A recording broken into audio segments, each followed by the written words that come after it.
할렐루야. 오늘 예배에 오신 여러분 진심으로 환영하고 축복합니다. 우리 옆 사람과 더불어 인사하겠습니다. 오늘도 예배 승리합시다. 하나님은 영이시니 예배하는 자가 성령과 진리로 예배할지니라 하셨습니다. 이제 여러분 모두를 성부와 성자와 성령의 이름으로 진심으로 예배 초대합니다. 다 같이 신앙 고백하심으로 주일 예배 시작하겠습니다. 전능하사 천지를 만드신 하나님 아버지를 내가 믿사오며 그 외아들 우리 주 예수 그리스도를 믿사오니 이는 성령으로 잉태하사 동정녀 마리아에게 나시고 본디오 필라도에게 고난을 받으사 십자가에 못 박혀 죽으시고 장사한 지 사흘 만에 죽은 자 가운데서 다시 살아나시며 하늘에 오르사 전능하신 하나님 우편에 앉아 계시다가 저로서 산 자와 죽은 자를 심판하려 오시리라.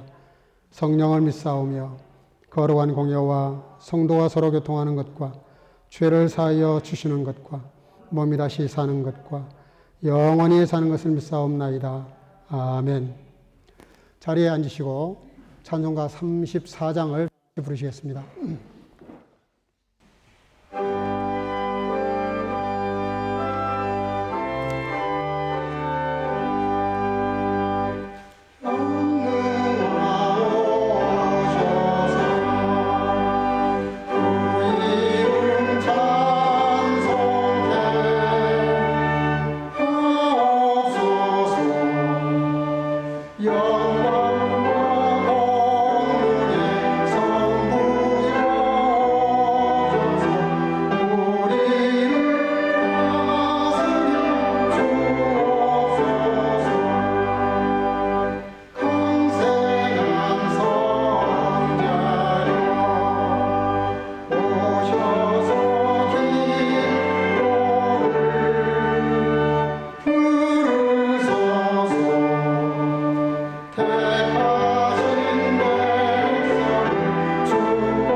우리를 대표해서 이종옥 권사님 기도하시겠습니다. 다 같이 기도하시겠습니다.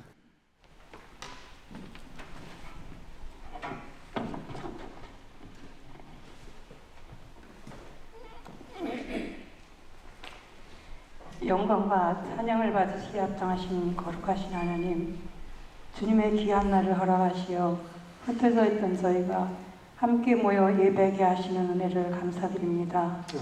저희와 항상 함께 하시어 지키시고 보호하심으로 여기까지 올 수 있게 하신 은혜를 감사드립니다. 주님의 은혜로 살아가는 복된 자리에 있음에도 때로는 세상 소리가 너무 크게 들려 놀라기도 하고 약해져서 상심하기도 하고 때로는 주님보다 앞서가느라 주위를 돌아볼 여유를 갖지 못하고 버겁게 지내다가 이 시간 주님의 십자가 앞에 연약함과 믿음 없음과 부족함을 내어놓고 주님의 긍휼과 자비하심을 간절히 구합니다. 저희의 경건치 못한 죄된 마음을 용서하시고 이 시간 예배에 합당한 정결한 마음을 주옵소서. 살아 역사하시는 하나님, 이 시간 목사님을 통해 선포되는 진리와 복음의 말씀이 능력의 말씀 되게 성령께서 온전히 주관해 주시어서 말씀을 듣는 저희가 느끼고 깨닫는 대로 행함으로 이어져서 열매로 맺어질 수 있도록 도와주시옵소서. 간절히 기도하기는 하나님 앞에 나와 예배하기 원하지만 병약하여 함께하지 못하는 이들을 회복시켜 일으켜 세워주시옵소서. 우리나라를 사랑하시는 살아계신 하나님, 여러 혼란 중에도 하나님께서 함께하시는 은혜를 감사드립니다. 간절히 구하는 것은 하나님을 외면했던 교회들이 회개하고 하나님께 돌아오게 하옵시며 하나님을 대적하는 적그리스도의 세력을 제거해 주옵시며 나라를 위해 기도하는 주의 백성들의 기도를 들으사 그 땅을 고치시고 새롭게 하시어서 하나님의 공의가 실현되며 하나님의 질서로 세워지는 나라 되어서 하나님의 원하시는 뜻을 이루어가게 하옵소서. 사랑의 주님, 열악한 환경과 여건에도 복음 들고 충성하는 지구촌 곳곳의 선교사님들을 기억하시어서 지치지 않도록 날마다 새롭게 하시는 은혜를 덧입혀 주옵시며 주님의 강한 팔로 붙여와 주옵소서. 이 시간 땅에서 신령과 진정으로 올려드리는 예배를 통해 영광을 받으시옵소서. 이 모든 말씀을 감사드리며 예수님 이름으로 기도합니다. 아멘.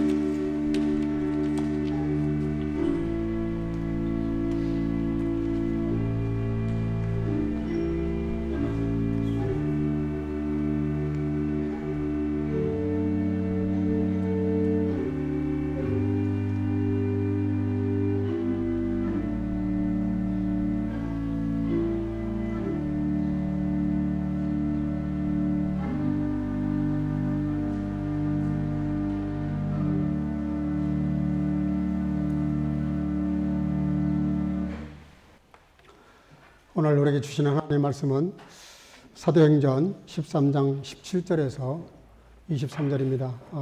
제가 봉독하도록 하겠습니다.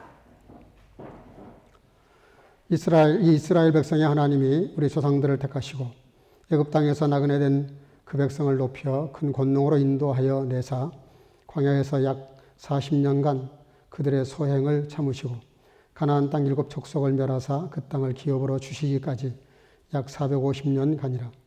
그 후에 선지자 사무엘 때까지 사사를 주셨더니 그 후에 그들이 왕을 구하거늘 하나님의 베냐민 지파 사람 기스의 아들 사울을 40년간 주셨다가 패하시고 다윗을 왕으로 세우시고 증언하여 이르시되 내가 이새의 아들 다윗을 만나니 내 마음에 맞는 사람이라 내 뜻을 다 이루리라 하시더니 하나님이 약속하신 대로 이 사람의 후손에서 이스라엘을 위하여 구주를 세우셨으니 곧 예수라.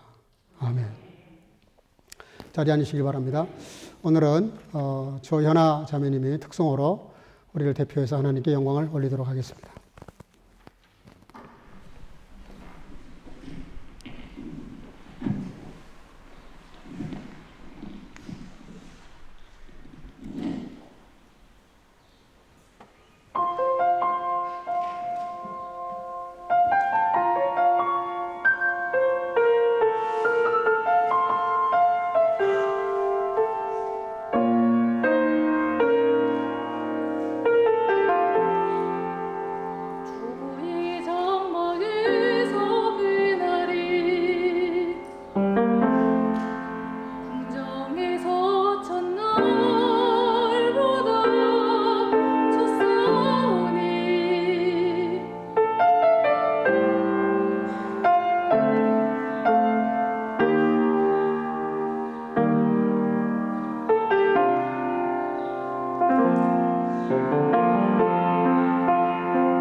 아멘. 아멘. 귀한 찬양 감사합니다.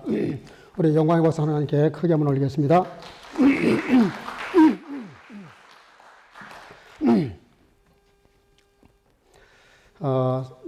제3세계에 인도에서 살던 간디가 영국에 유학을 왔을 때 겪었던 에피소드라고 합니다. 간디가 이제 공부도 잘하는데, 영국 학생들보다 훨씬 공부도 잘하는데, 뭐든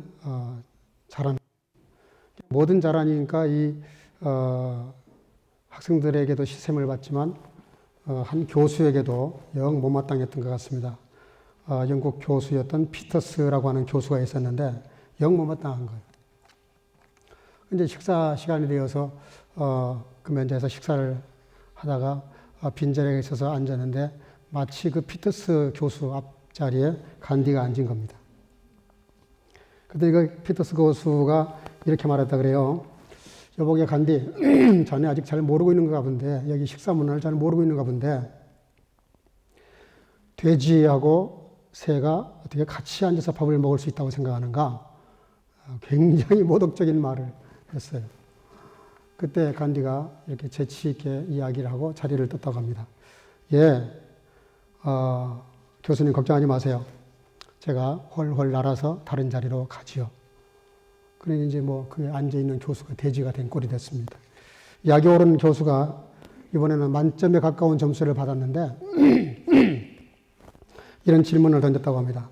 여보게 간디, 길을 가다가 그 돈자루와 지혜 뭉치가 들어있는 그 뭉치를 발견했는데, 자네 같으면 뭘 줍겠나? 뭘 선택하겠나? 그렇게 물었어요. 그랬더니 간디가 이번에도 아주 간단하게 대답을 했다고 합니다.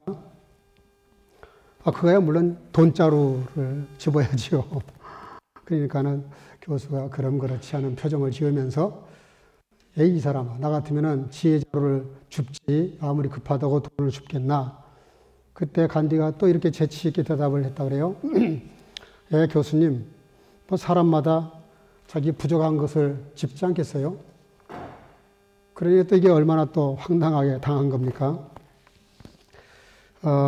그러자 완전히 히스테리에 빠져버린 교수가 이번에는 시험지를 가지고 장난을 쳤습니다.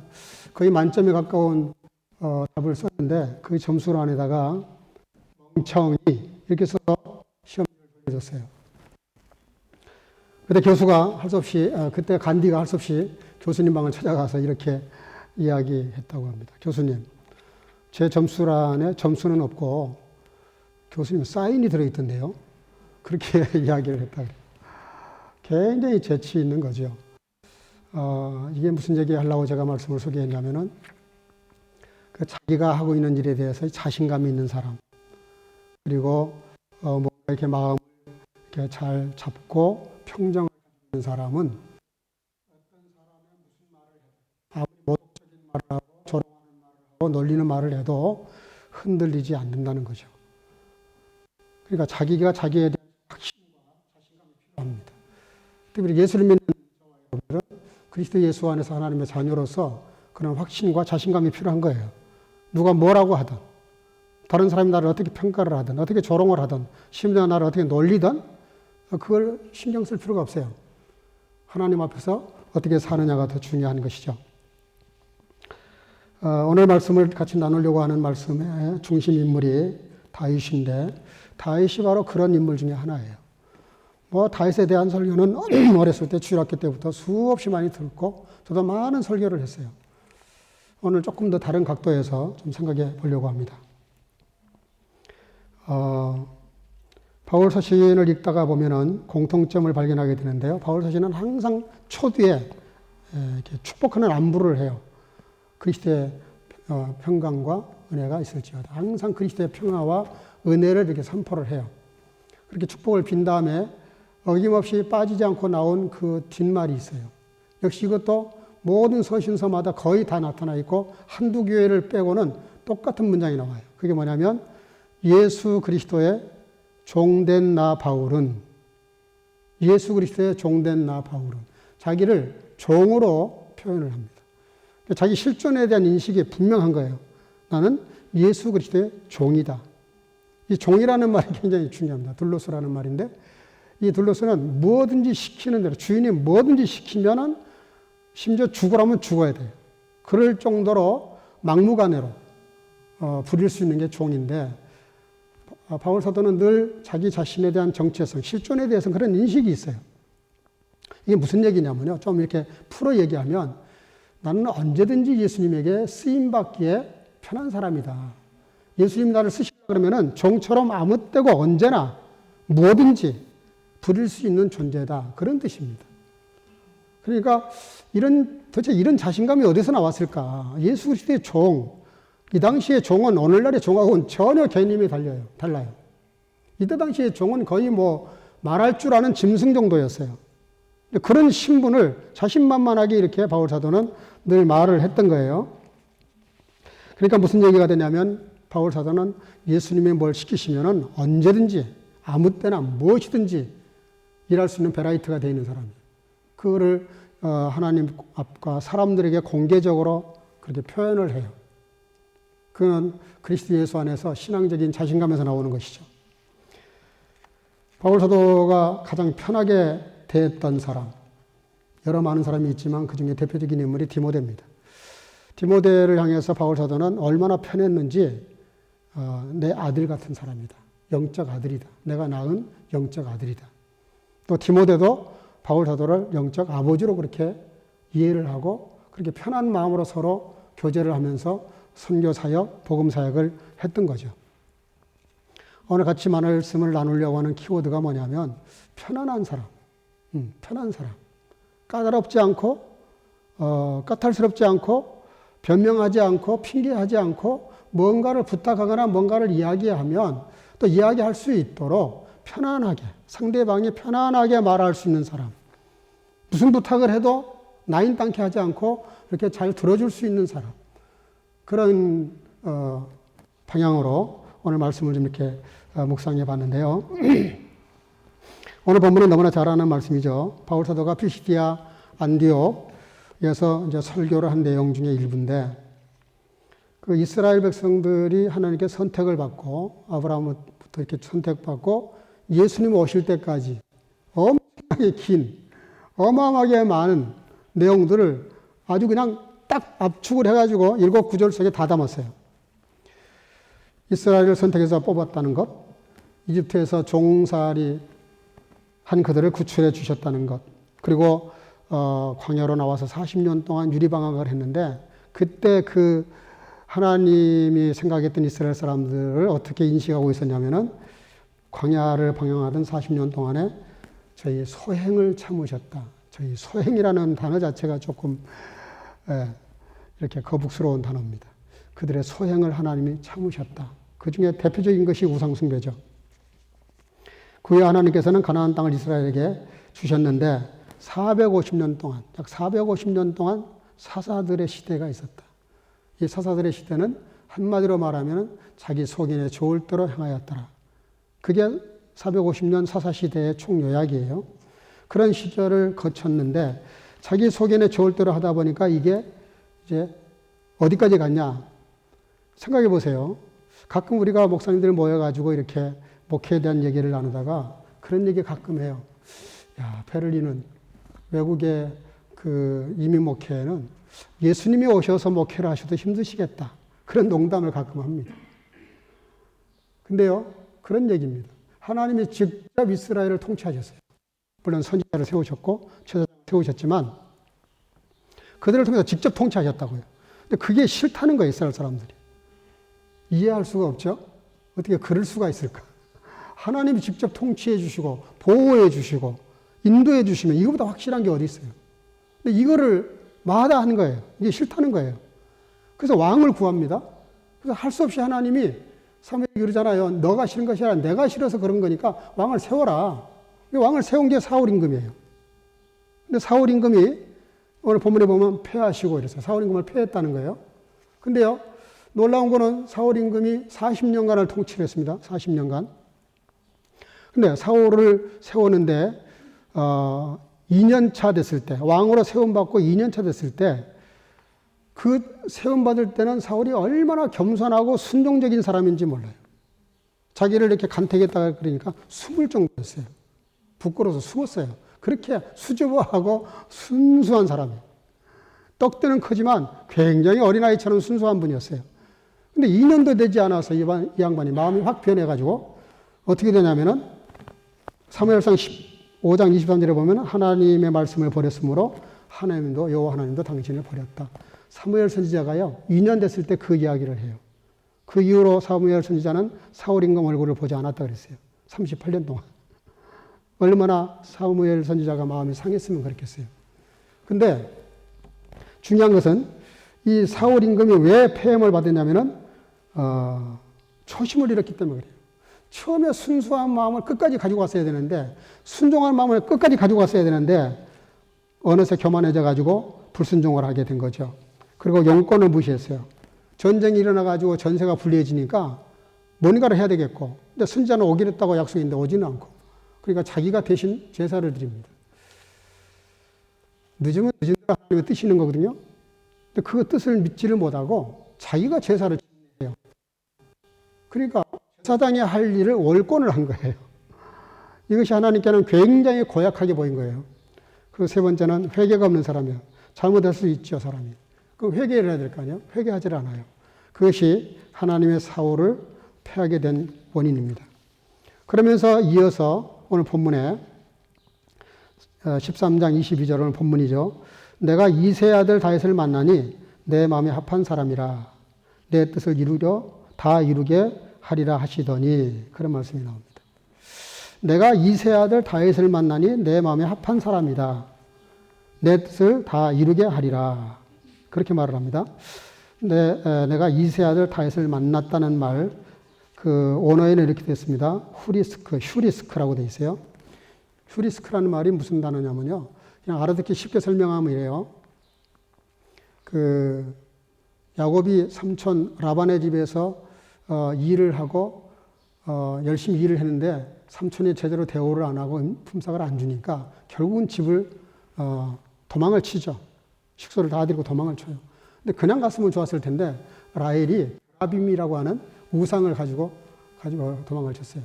이게 이제 열받은 거예요. 삼촌 그 라반이. 그 추격을 해요. 그 찾아와가지고 야곱과 레아의 숙소를 샅샅이 뒤집니다. 샅샅이 찾아내요. 수색을 하는 거예요. 예. 그때 그 수색했다, 찾아냈다 할 때 쓴 단어하고 똑같은 단어예요.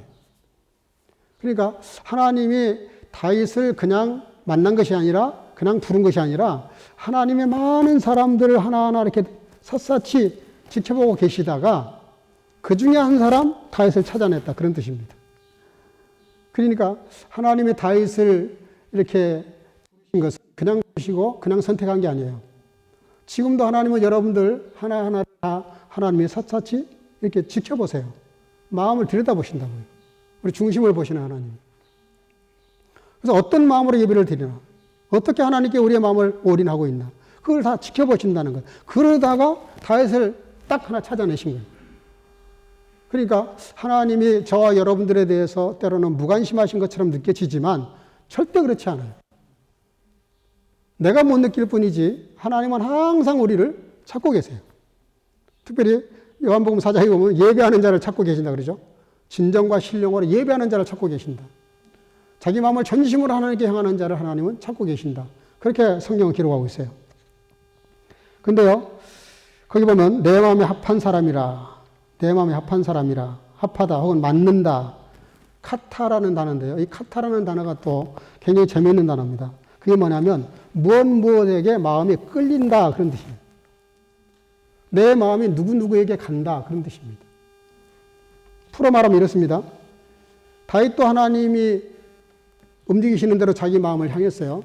근데 오늘 본문에서 말씀하신 말씀은 내 마음에 맞는다, 합당하다 이 말은 무슨 뜻이냐면 하나님의 마음이 다윗에게로 향한다는 거예요.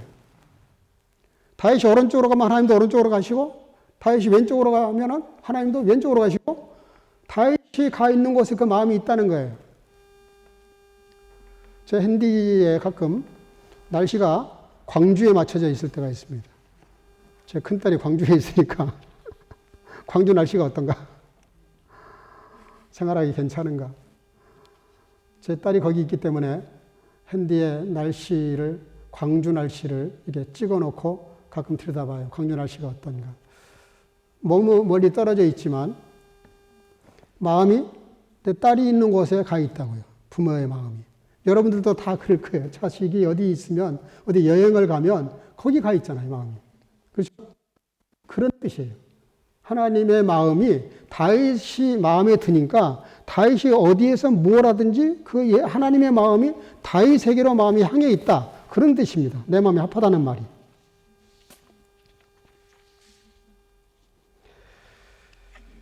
다윗도 하나님을 향해서 늘 마음을 이렇게 향해 있었지만 하나님도 다윗이 마음에 맞는다고 말씀하셨을 때 그 말씀은 항상 내가 다윗이 뭘 하든 어디에 있든 내 관심이 거기 있다. 그렇게 말씀을 하세요.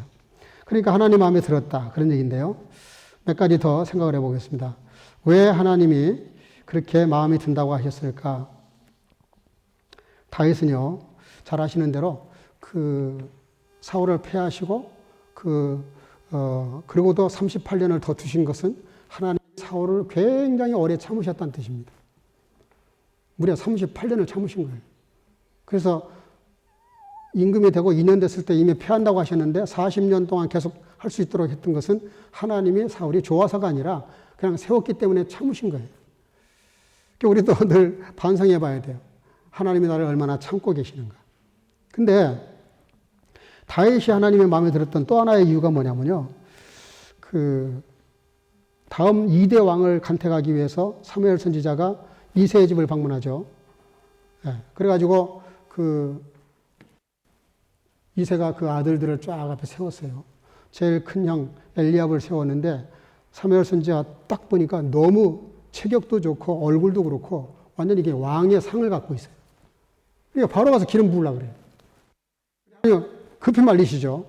아니다. 그거 아니다. 외모를 보지 마라. 나는 중심을 보는 하나님이시다. 그러니까 외모를 보고 선택하면 안 된다. 내가 그를 버렸다. 그렇게 말씀하세요. 그래서 사무엘 선지자가 깜짝 놀라죠. 다음 아들 했는데 거기에 있었던 7 아들이 다 아닌 거예요. 다 사무엘 선지자 눈에는 왕감으로 보이는데 하나님은 다 아니라 그러시는 거예요. 우리가 속지 말아야 되는 거예요. 사람을 잘 몰라요. 겉으로 봐서는 모른다고요. 내가 볼 땐 두 사람 분명히 왕감인데 아니라는 거예요, 하나님. 하나님의 시선과 우리 시선이 달라요. 하나님은 우리의 중심을 보고 계시기 때문에 그 앞에 숨길 수가 없어요. 근데 그때 밖에서 양치고 있던 다윗은 아예 그 자리에 초대받지도 못했어요. 아버지조차도 다윗을 무시했어요. 근데 당시에 그 양을 치는 직업은 가장 천한 직업이었다 그래요. 그러니까 할 사람이 없을 때 겨우 마지막에 어떤 사람이 하는 일이 양치는 일이었다 그래요.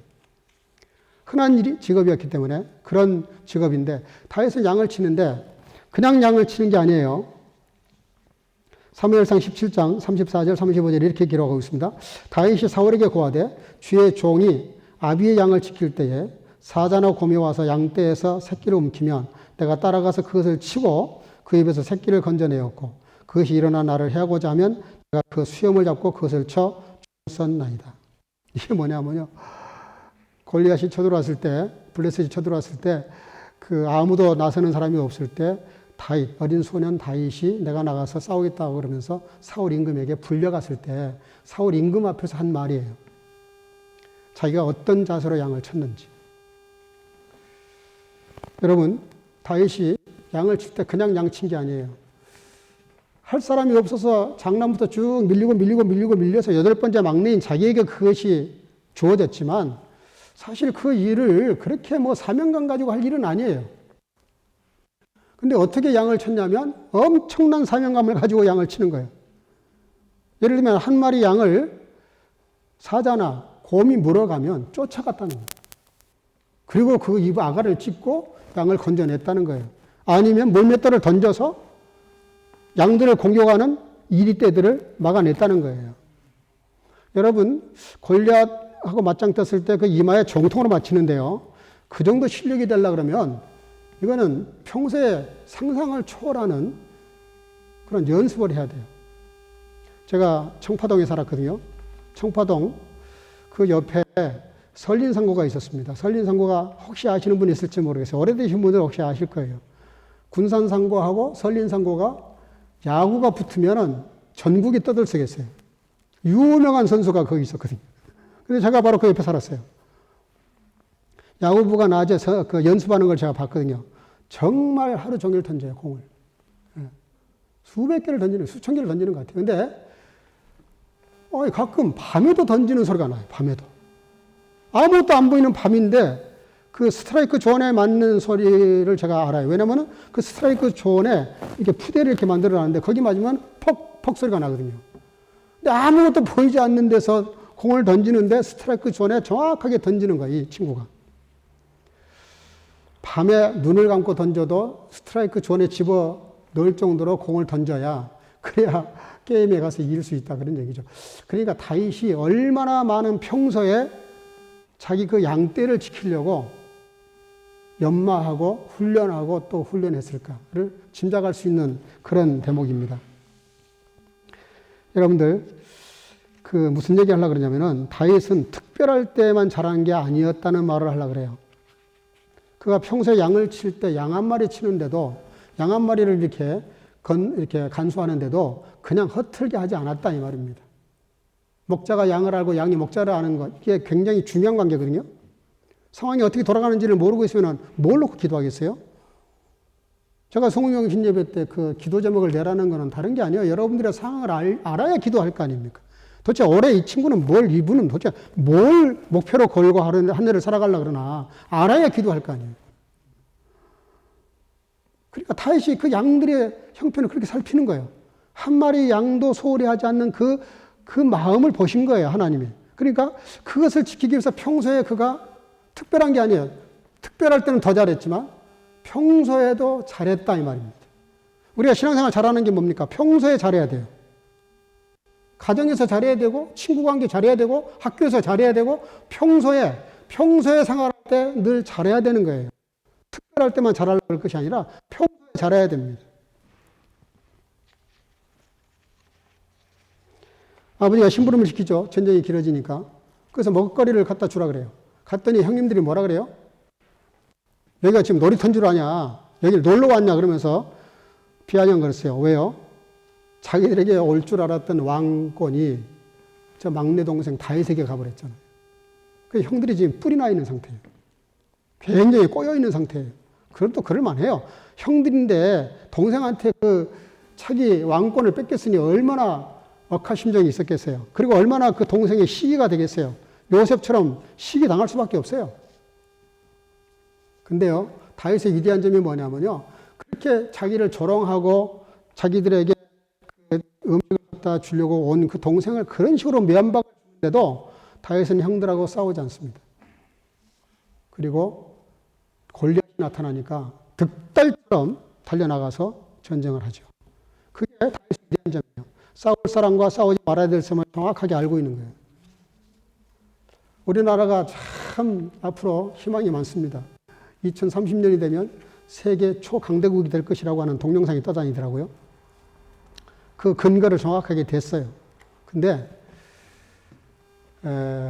뭐 이렇게 서로 이렇게 의견을 오른쪽 왼쪽 서로 이렇게 의견을 개진하는 건 굉장히 발전적이고 좋은 거예요. 토론 문화가 많아야 돼요. 독일처럼. 근데 싸우는 건 안 되는 거예요. 난 이렇게 생각한다. 그럼 네 생각은 뭐냐? 그럼 네 생각 그러냐? 거기에 대한 내 생각은 이렇다. 토론이 돼야 되는데 한국 정치나 국내 이렇게 우리나라 사람들의 그 기질 중에 하나가 뭐냐면 도 아니면 뭐예요? 흑백 논리가 너무 강해요. 내 편이 아니면 무조건 상대방을 프레임을 씌워요. 무조건 틀린 거예요, 상대방. 그건 참 고쳐야 될 버릇 중에 하나죠. 싸워야 될 대상이 누군지를 알아야 된다는 얘기입니다. 우리는 계속 헛방질을 하다가 힘을 다 상실을 하게 됩니다. 해외 토픽에 난 기사인데요. 동아일보 2021년 6월 2일자에 난 기사인데, 여러분 혹시 보신 분들 계신지 모르겠어요.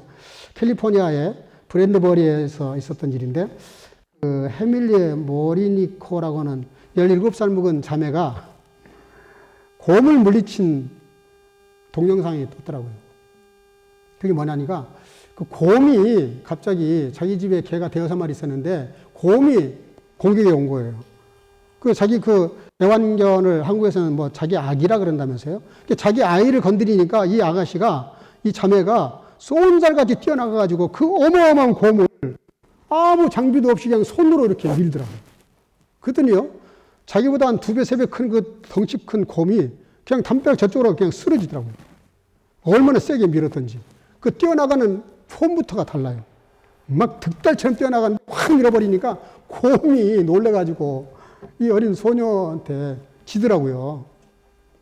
제가 왜 이야기를 하냐면, 다윗이 그랬다는 거예요, 다윗이. 예? 다윗이, 그러니까 하나님이 다윗에 뭘 본 거예요?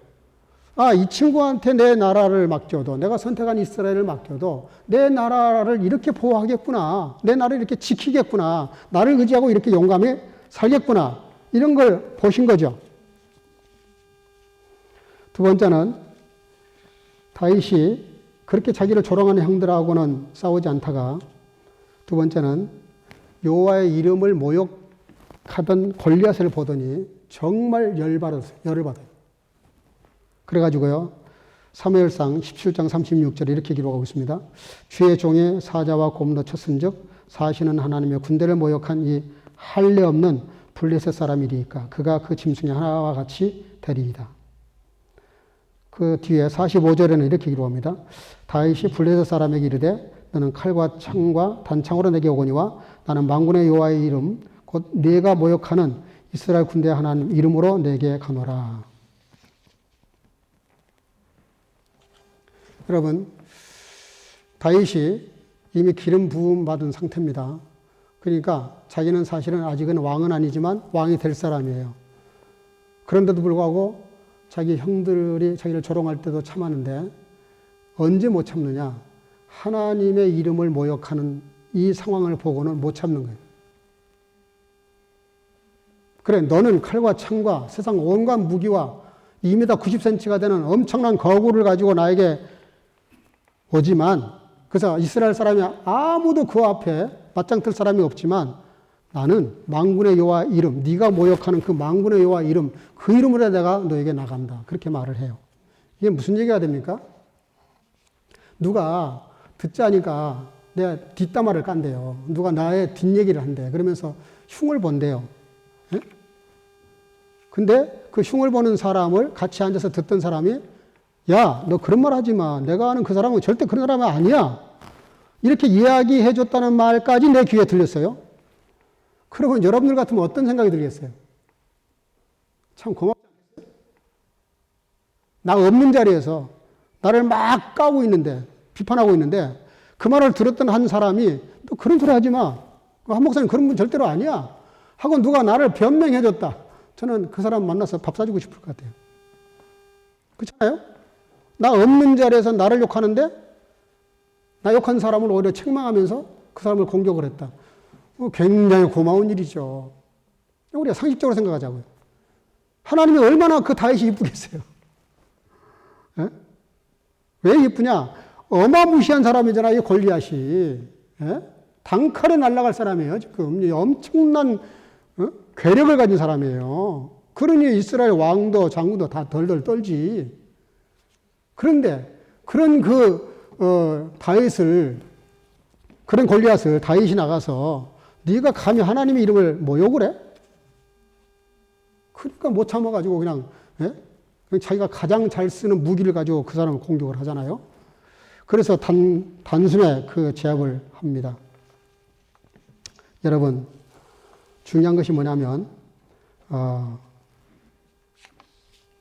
토저 목사가 이런 말씀을 했다 그래요. 만약 주님이 당신을 쓰려고 하는데 그분에게 통제되지 않거나 쓰기에 편하지 않다면 당신은 주님의 사람이 아니다. 제가 말씀드리려고 하는 내용을 잘 요약한 것 같아요.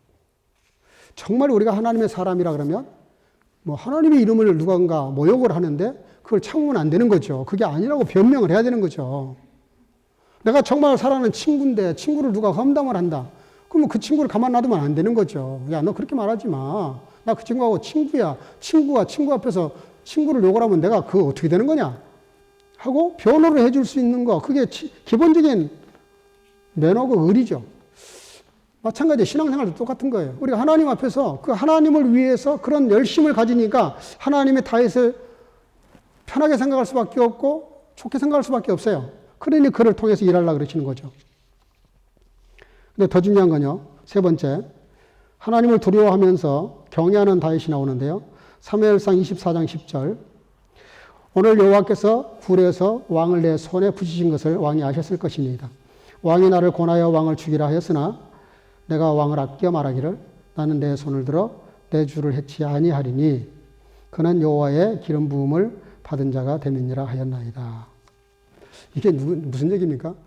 사울 임금이 다윗을 죽이려고 3,000명의 특공대를 조직해요. 그리고 그 다윗을 잡으려고 온갖 세상을 수색을 합니다. 이스라엘 팔레스타인 그 좁은 땅덩어리에 3,000명 특공대면 충분히 찾아내고도 남죠. 그럴 정도로 자기를 죽이려고 했던 사울 왕인데 다윗에게 절호의 찬스가 2번이나 와요. 무방비 상태에 자고 있는 사울. 그냥 칼 빼서 그냥 찔러버리면 끝나는 거예요. 그리고 그 사람은 원수예요. 자기 장인이기도 하지만 장인이니까 더 괘씸한 거예요, 사실은. 관계가 없는 사람이 그러면 좀 덜 섭섭하지. 근데 관계가 있는 사람이 그러니까 더 아프고 섭섭한 거예요. 그럼 배신감이 더 큰 거죠. 그러면 그거 뭐 찔러버리면 끝나는 거예요. 근데 그렇게 하지 않았다는 거예요. 그 이유가 뭐예요? 나도 하나님에게서 사무엘 선지자를 통해서 기름 부음을 받았지만 저 사울 임금도 하나님이 한때 좋아서 기름 부으셨던 하나님이 세운 사람이다. 기름 부음을 받았다. 그래서 건드릴 수가 없다는 거예요. 개인적으로 생각하면은 몇 번이라도 죽여도 시원치가 않아요. 얼마나 자기를 어렵게 했는지. 근데 원수 같은 그 사울을 그러지 못하는 건데 못하는 이유가 다른 데 있는 것이 아니에요. 장인이기 때문에 왕이기 때문에 그게 아니에요. 자기 개인 감정이 아니에요.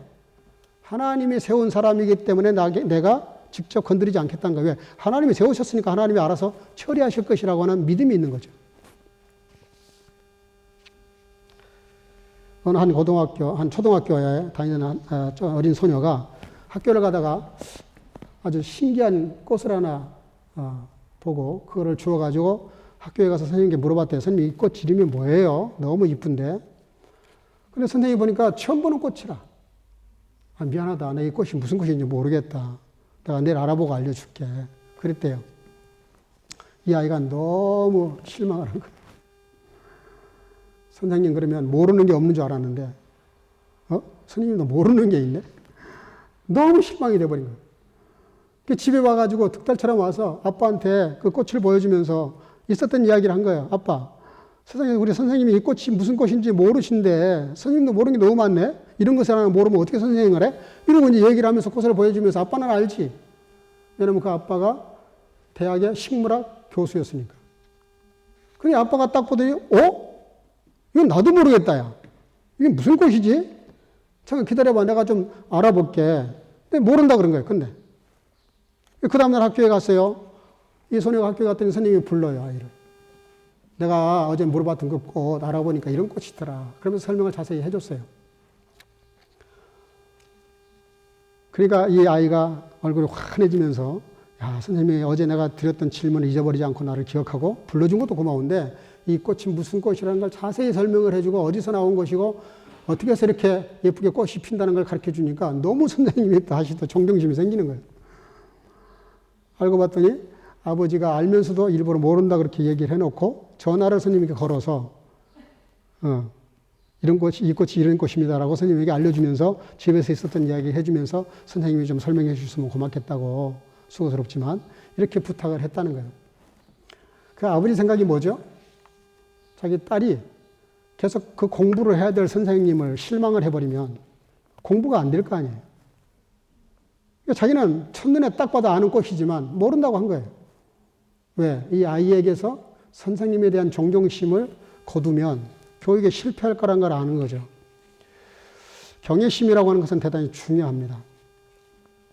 그런 인간적인 어떤 생각이 아니라 그런 배려죠. 왜 하나님이 다윗을 좋아하실 수밖에 없고 그를 통해서 일하고 싶은 마음이 생기고 그를 생각할 때마다 마음이 편할 수밖에 없었냐. 그런 배려하는 마음. 하나님의 마음을 헤아리는 거예요. 하나님이 어떻게 생각할까를 헤아리는 거예요. 그거를 하나님이 너무 귀하게 보신 거예요. 우리 사랑하는 성교과정 여러분들, 하나님이 여러분들을 쓰시려고 할 때, 하나님이 여러분들에게 뭔가를 부탁하시려고 하실 때, 까다롭지 않기를 바랍니다. 이렇게 좀 편하게, 하나님이 나에게 편하게 뭔가를 말씀하실 수 있는 그런 영적 관계가 될 수 있기를 주의 이름으로 축복합니다. 그게 경외심이에요. 하나님에 대한 경외심. 다윗이 사울을 그렇게 못한 것은 사울이 무서워서가 아니라 하나님을 두려워한 겁니다. 하나님과의 관계를 생각한 거예요. 그리고 네 번째는 다윗은 그 정도로 끝나지 않아요.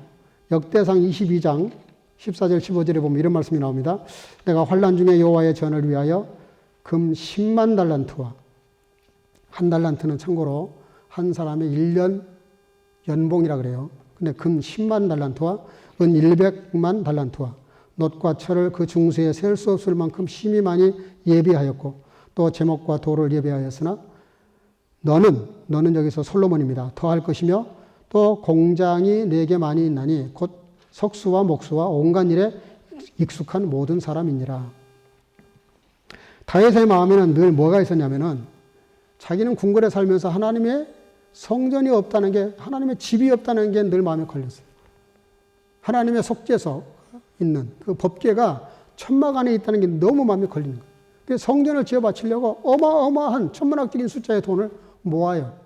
그래서 성전을 지어 바치려고 하는데 하나님이 나인 땅게 그러시죠. 넌 전쟁에 나가서 너무 많이 전쟁을 해가지고 피를 흘렸기 때문에 안 된다. 그래서 할 수 없이 안 된다 그러니까, 하나님이 안 된다 그러니까 다윗은 금방 물러서요. 그리고 솔로몬 아들에게 부탁을 합니다. 자기도 어마어마하지만 너가 더해다. 거기서 더해서, 그래서 성전을 지어 바쳐라 그래서 솔로몬이 지은 성전, 7년에 완공했던 솔로몬 성전이 그렇게 해서 지어진 거예요. 그리고 다윗의 마음이 어디에 있어요? 늘 하나님에게 있는 거예요. 하나님의 성전에 있는 거예요. 하나님의 교회에 있는 거예요. 어떻게 하면 하나님의 마음을 좀 이렇게 헤아리고 편하게 해드릴 수 있을까? 늘 거기에 마음에 초점이 있는 거예요. 그러니 하나님이 다윗을 예뻐하실 수밖에 없고 편하게 생각하실 수밖에 없고 친하게 생각하실 수밖에 없어요. 또 한 번 이런 일이 있었죠. 사무엘하 23장 13절 16절. 다윗이 사모하여 가로되 베들레헴 성문 곁 우물물을 누가 나로 마시게 할까 하며 세 용사가 블레셋 사람의 군대를 충돌하고 지나가서 베들레헴 성문 곁 우물물을 길러가지고 다윗에게로 왔으나 다윗이 마시기를 기뻐 아니하고 그 물을 여호와께 부어드리니. 너무 잘 아는 사건이에요.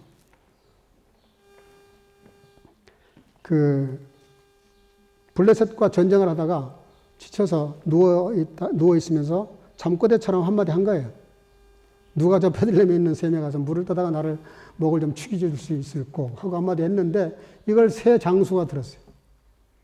다윗에게는 당시에 27명의 장수가 있었습니다. 근데 그 27명 중에서 딱 세 사람이 다윗의 그 말을 듣고 그냥 흘려버리면 끝나는 거예요. 못 들은 척하면 끝나는 거예요. 근데 적진을 뚫고 들어가서 목숨 걸고 물을 떠와요. 다윗이 그 물을 보고 마시지를 못해요. 이건 물이 아니라 피다. 다시는 이런 짓 하지 마라. 내가 그냥 한마디 했을 뿐인데 너희들 보고 또 오라는 것도 아니고 그냥 한마디 했을 뿐인데 이건 좀 지나치다 하지 마라. 그러면서 그 물을 마실 수가 없어서 여호와의 제단에 부어드렸다 그렇게 돼 있어요. 정말 저는 이 말씀을 보고 놀랐어요. 다윗이 얼마나 위대한 사람인가. 그게 뭔지 아세요? 누군가가 나에게 친절을 베풀고 대접을 하려고 그래요. 그래서 나이가 대접을 받아버리면 그 사람은 나를 대접한 걸로 끝나요. 다윗은 지금 무슨 생각을 하고 있냐면 이 세 사람의 충성이 너무 귀한 거예요. 이 충성을 자기에게가 아니라 하나님과 연결시키기 위해서 하나님께 부어 바쳤다는 거예요. 대단하지 않습니까? 누군가 나를 이렇게 잘 대우하고 예우하고 대접을 하려고 그러는데 고맙죠. 얼른 먹죠. 정말 고맙다. 너희들이 이렇게 나한테 충성을 하다니. 그게 아니에요. 다윗은. 그런 와중에서도 정말 마시고 싶은 물이었지만 마시지를 않아요. 그리고 그 물을 하나님께 부어 바쳐요. 뭐예요? 하나님께 드렸다 이 말이에요. 하나님께 드렸다는 말이 뭐예요? 이 세 사람의 충성을 자기에게도 물론 있지만 하나님에게 연결시켜 주는 거예요. 목사의 직분이 뭘까? 저는 그거라고 생각해요. 여러분들의 충성이, 여러분들의 교회를 향하는 열심이, 충성이 교회로 끝나면 안 되고 목사에게 끝나도 안 되고 누구에게 끝나면 안 되는 거예요. 여러분들이 하는 그 모든 충성과 헌신이 비록 사람에게 딸지라도 그게 하나님과 연결되어야 되죠. 그렇잖아요. 목사의 직분이 그거라고요. 그래서 여러분들 제가 영적으로 지도할 때 여러분들의 헌신과 봉사가 사람의 것으로 끝나지 않게 하려고 나름대로 저도 고민한다고요. 어떻게 하면 이 헌신과 봉사가 하나님께 연결시켜 드릴 수 있을까? 어떻게 하나님과 이 사람 성도 사이에 내가 가운데서 방해거리가 되지 않을까? 어떻게 해야 정말 직통으로 하나님과 잘 통해서 영적으로 고속도로가 뚫려서 시온의 대로가 열려서 축복을 받을 수 있을까? 목사한테는 그런 고민들이 있다고요.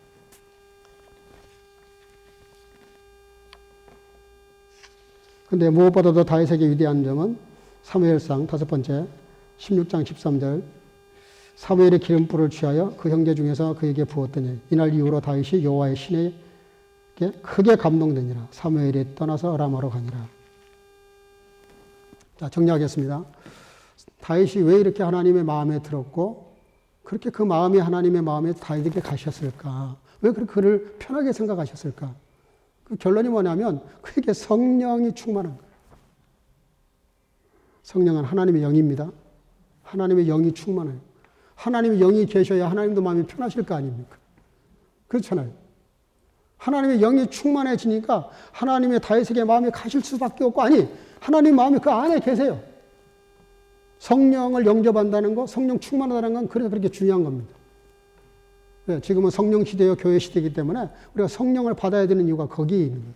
성령님을 영접해야 되는 이유가 거기 있어요. 그래서 늘 다윗도 40년을 통치했고 사울도 40년을 통치했습니다. 사울의 40년은 하나님이 정말 참아주시는 40년이에요. 참아주시는 40년. 너무 불편해. 너무너무 불편한데 참아주시는 거예요. 근데 다윗은 너무 좋아요. 너무 좋으신 거예요. 같은 40년인데 너무 다르잖아요. 여러분이 하나님을 섬기고 헌신할 때 늘 그렇게 생각하셔야 돼요. 다윗처럼. 내가 하나님 앞에 편한 사람이 되어야 되겠다. 내가 누구에게도 편한 사람이 되어야 되겠다. 까칠하고 꼬여있고 저항하고 불순종하고 자꾸 이렇게 마음을 불편하게 하는, 그러므로 사람 세계에서도 하는 것 같지 못하지만 하나님은 더더군다나 성령이 근심하세요. 성령님을 근심시키지 않고 그 마음을 편하게 해드리고 기쁘게 해드리는 게 뭡니까? 다윗 같은 삶을 사는 거예요. 흉내라도 내는 거예요. 결론이 뭡니까? 다윗이 그렇게 하나님에게 마음을 다 드리니까 하나님도 다윗 가문의 마음을 두셔서 너의 가문을 통해서 예수 그리스도가 오실 것이다. 어마어마한 얘기입니다. 놀라지도 않으시네. 어마어마한 얘기예요. 다윗 너의 혈통을 통해서 내가 이 땅에 이룰 구원, 메시아를 보내겠다. 엄청난 얘기입니다. 오늘 결론이 그거예요. 하나님이 메시아를 보내려고 할 때 얼마나 고민이 많으시겠어요. 잘못 보냈다가 실패할 수도 있는데 실패하지 않고 성공하기 위해서 내가 어떤 자를 선택할까? 고민하고 두루두루 찾고 찾아와서 찾아낸 사람이 다윗이고, 다윗이 선택된 그 이유는 오늘 드린 말씀이 정말 100분의 1도 다 표현을 못했지만 그런 이유들 때문에 하나님이 다윗을 선택하신 거예요. 바라기는 사랑하는 우리 선교가족 여러분, 또 영상으로 예배드리는 모든 성도들, 저와 여러분들이 정말 하나님이 쓰시려고 하실 때 언제든지 무엇을 하든지 아무 때나 정말 마음 편하게 쓸 수 있는, 우리가 사람은 속일 수 있지만 하나님은 못 속이잖아요. 그 하나님 앞에서 겸손하게, 우리가 물론 실수할 수 있고 잘못할 수 있어요. 그러나 그게 중요한 게 아니에요. 어떻게 우리의 마음을 하나님께 향하는가 하는 것이죠. 다윗처럼 그런 멋진, 정말 하나님 마음에 드는, 하나님의 마음에 따라가는, 하나님이 정말 마음에 들어하시고 편하게 생각하시는 그런 저와 여러분들 되시기를 주의 이름으로 축복합니다. 기도하겠습니다.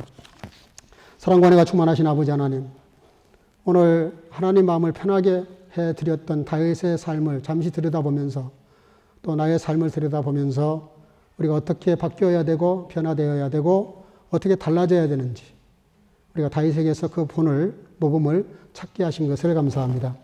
사랑과 은혜가 충만하신 아버지 하나님, 정말 하나님 앞에 나를 쓰시기에 편한 사람인지 아니면 불편한 사람인지 자신을 깊이 돌아보게 도와주시고 언제든지 무엇이든지 하나님 마음을 편하게 해드릴 수 있는 그런 아름다운 다윗과 같은 성도가 다 될 수 있도록 역사해 주시기를 간절히 소원하고 예수님의 이름으로 기도하옵나이다. 아멘. 주신 말씀 생각하시면서 찬송가 507장을 다 같이 부르겠습니다.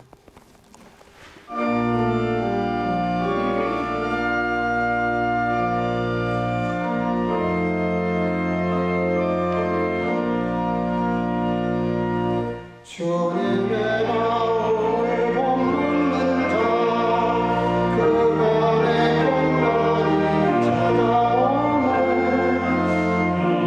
온 세상을 이기니 하늘로부터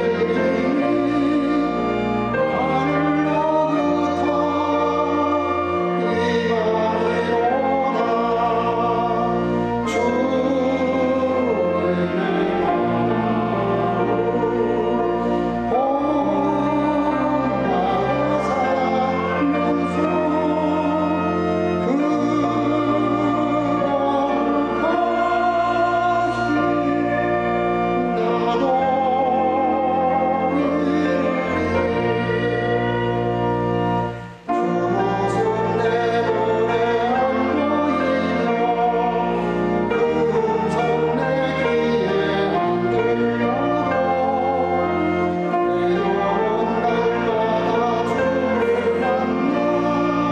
주님의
주의 은혜와 사랑을 다 헤아릴 길도 없고 갚을 길도 없지만 받은 은혜와 사랑과 은혜가 너무 커서 다 헤아릴 길이 없지만 억만문제일이라도 주의 사랑에 응답하고 또 그 사랑에 우리가 작은 것이지만 마음을 표하기 위하여 아버지 오늘도 여러 가지 예물을 드립니다. 11조는 내 것이라고 말씀하시고 또 일곱째 날 7일 중에 하루는 내 날이라고 말씀하신 주님, 많은 사람들 중에 내 종은 내 사람이라고 말씀하신 주님, 하나님의 것을 하나님께 구별하여 드리는 성도들, 그렇지 않은 인생보다 더 차고 넘치는 인생을 주님이 부어주실 수밖에 없는데 하나님 아름다운 복으로 채워주시기를 원하고, 또 감사가 신앙의 끝이라고 하셨는데 감사하는 성도들, 우리가 다 감사할 길도 없고 헤아리지도 못하지만 역시 우리의 마음을 헤아려서 주님 마음을 헤아려서 아버지 억만문제일이라도 감사하는 마음을 주께서 받으시고 또 큰 감사의 문을 열어주시며, 또 아버지 하나님의 선교와 구제와 여러 가지 예물을 드리는 성도들, 또 지정헌금을 드리는 성도들 함께 하셔서 아버지 하나님 저들의 마음을 따라 축복하실 때 하늘의 별처럼 빛나는 복으로 채우셔서 이 예물이 가닿는 곳마다 오병이의 역사를 통해서 많은 복음의 역사가 나타나도 역사하시기로 하옵고, 수령금을 드리는 어린 생명들과 사랑하는 성도들 함께 하시며 특별히 어린 생명들 말씀으로 잘 양육되어져서 하나님의 나라와 또 사랑하는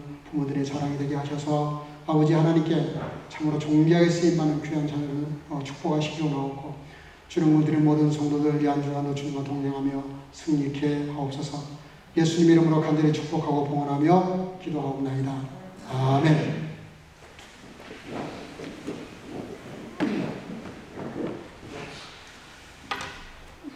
네, 몇 가지 안내 말씀 좀 드리겠습니다. 오늘 이렇게 대면 예배 드려서 너무 참 감사하네요. 다행인 것은 지난주 금요일 날 통계에 보면은 인지덴치가 약 10% 정도 이렇게 10% 정도 떨어졌습니다. 18.6이 나온 것 같아요. 2,440명. 뭐 우리나라에 비하면 아직도 많은 숫자입니다만은 지난주 토요일 날 밖에 나가보고 굉장히 걱정을 많이 했거든요. 근데 생각보다 많이 떨어진 것 같습니다. 그러나 역시 아직도 마음을 놓을 수 있는 상황은 아닙니다.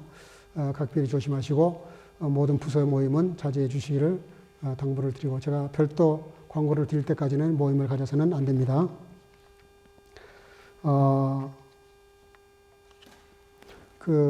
여러분들 들어오실 때 헌금하면 저희도 하시기를 바라고요.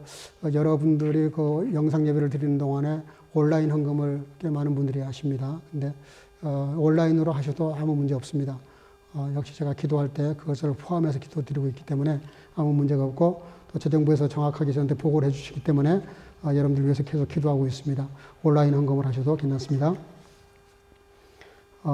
수요 성경 공부와 금요 기도에 지난주 광고했는데 여전히 많은 분들이 참석하지 못하시는데 여러분들 꼭 시간을 내시고 권사님들은 100% 다 응답을 하시고 거기 은혜를 나눠주시더라고요.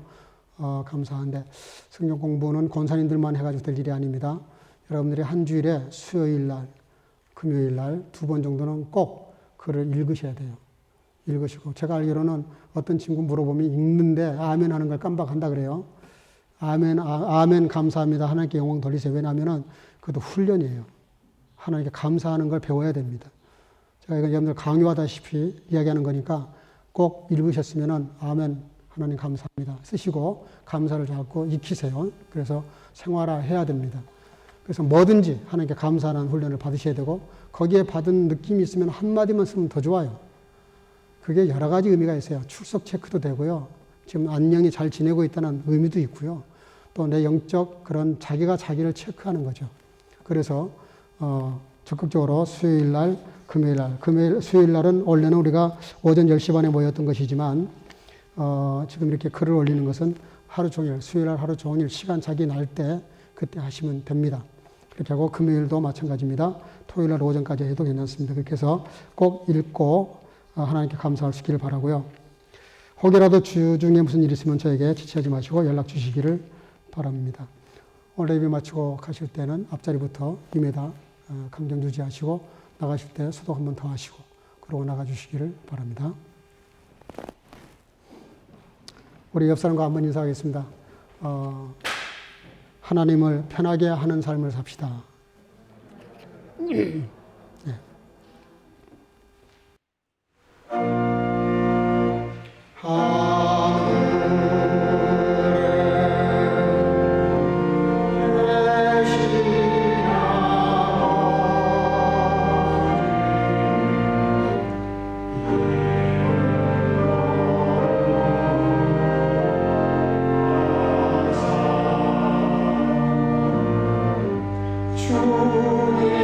나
und da er denselben Weg tat, richtete er auf über die David zum König, von welchem er zeugte: Ich habe gefunden David, den Sohn Ises, einen Mann nach meinem Herzen, der soll tun allen meinen Willen.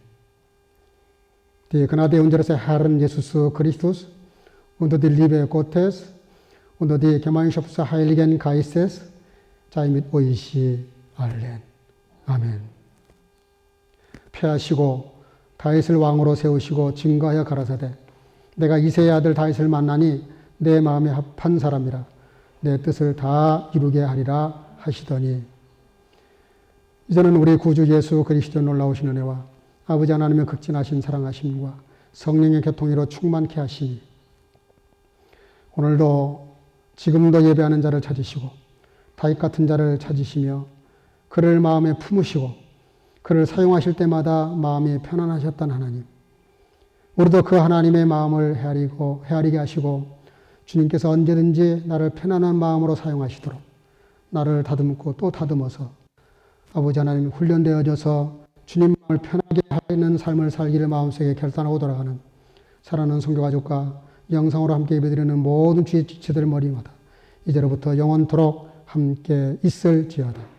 아멘.